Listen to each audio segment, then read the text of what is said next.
everyone. Today we are going to explain you all about Hail Mary prayer. Hail Mary prayer consists of three parts.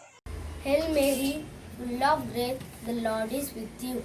Is mentioned by Angel Gabriel when Mary greets Angel Gabriel.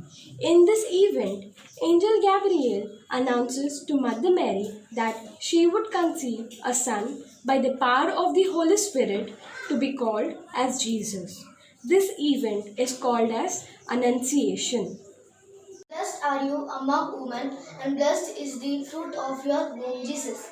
These words are said by Elizabeth when Mother Mary, who is pregnant with baby Jesus, visits Elizabeth, who is also pregnant with John the Baptist.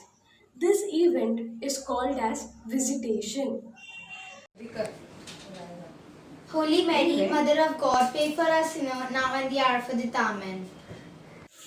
This is a segment where we declare that we are sinners and we ask for Mother Mary's help in times of our need. Saying the Hail Mary prayer, reflect on each line and join with Elizabeth and Angel Gabriel in praising Blessed Mary for her willingness to play a significant role in God's plan.